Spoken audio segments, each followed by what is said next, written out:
बहुत समय पहले विजयगढ़ नाम का एक समृद्ध और शक्तिशाली राज्य था। यहाँ के राजा विक्रमसेन न्यायप्रिय और प्रजा के रक्षक थे। उनकी एकमात्र संतान थी राजकुमारी सौम्या, जो न सिर्फ सुंदर थी बल्कि बुद्धिमान और वीर हृदय की थी। राजकुमारी सौम्या को घुड़सवारी, तलवारबाजी और धनुर्विद्या सीखते हुए दिखाया जाता है। उसकी समझदारी और दरबार में सलाह देने की क्षमता को दर्शाया जाता है। वीरभद्र, जो विजयगढ़ के पुराने दुश्मन थे, अपने दरबार में विजयगढ़ पर कब्जा करने की योजना बना रहा होता है। राजा विक्रमसेन को हटाना होगा और विजयगढ़ को मेरा बनाना होगा। और हाँ, राजकुमारी सौम्या भी मेरे साथ होगी। उसके सेनापति उसे सलाह देते हैं कि विजयगढ़ पर सीधा हमला करना मुश्किल होगा। दूर के राज्य अवंती के बहादुर राजकुमार अर्जुन विजयगढ़ में आते हैं। अर्जुन एक वीर और बुद्धिमान योद्धा हैं, जो धर्म और न्याय के पक्षधर हैं। पहली बार राजकुमारी सौम्या और अर्जुन की मुलाकात होती है।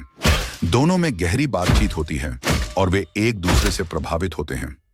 वीरभद्र विजयगढ़ को भीतर से तोड़ने की योजना बनाता है। वह अपने जासूसों को विजयगढ़ भेजता है। उसकी नजर सिर्फ विजयगढ़ की धरती पर नहीं, बल्कि राजकुमारी सौम्या पर भी होती है। वीरभद्र, अगर मैं विजयगढ़ पर सीधा हमला नहीं कर सकता तो क्यों ना एक चाल चली जाए।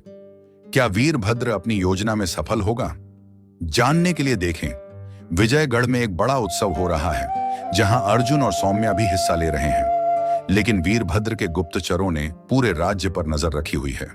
रात के अंधेरे में वीरभद्र अपने सैनिकों के साथ विजयगढ़ में प्रवेश करता है। जब सभी सो रहे होते हैं, तब राजकुमारी को महल से उठा लिया जाता है। राजकुमारी सौम्या घबराई हुई, ये क्या हो रहा है? कौन हो तुम लोग?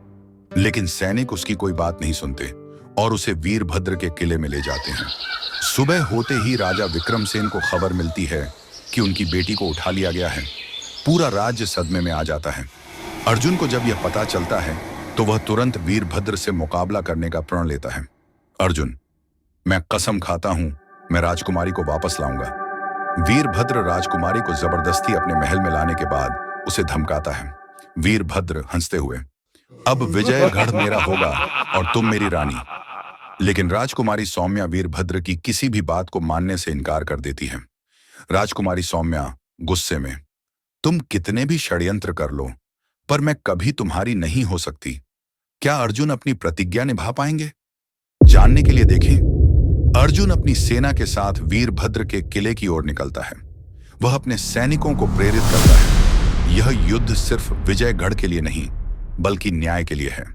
अर्जुन की सेना और वीरभद्र की सेना के बीच भयंकर युद्ध छिड़ जाता है। अर्जुन अपने तलवारबाजी कौशल से वीरभद्र के सैनिकों को मार देता है। राजकुमारी सौम्या भी मौके का फायदा उठाकर वीरभद्र से बचने की कोशिश करती है।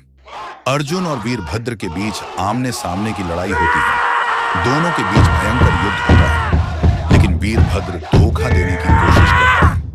तुम मुझे हरा नहीं सकते अर्जुन। अर्जुन अपनी वीरता से वीरभद्र को परास्त करता है और विजय प्राप्त करता है। अर्जुन राजकुमारी को बचाकर विजयगढ़ वापस लाता है। राजा विक्रमसेन खुशी से झूम उठते हैं और अर्जुन को आशीर्वाद देते हैं। अर्जुन और सौम्या का विवाह संपन्न होता है और विजयगढ़ में खुशियों का माहौल छा जाता है। न्याय और धर्म की हमेशा जीत होती है। परिस्थितियां चाहे कितनी भी कठिन क्यों न हों, सच्चे साहस और बुद्धिमत्ता से हर युद्ध जीता जा सकता है। सिर्फ ताकत ही नहीं, बल्कि सत्य और संकल्प ही असली योद्धा बनाते हैं। तो दोस्तों, आपको यह कहानी कैसी लगी? क्या अर्जुन का निर्णय सही था? क्या राजकुमारी सौम्या की हिम्मत प्रेरणादायक थी? अपने विचार हमें कमेंट में बताएं। अगर ऐसी ही और कहानियां देखना चाहते हैं तो हमारे चैनल को सब्सक्राइब करना ना भूलें।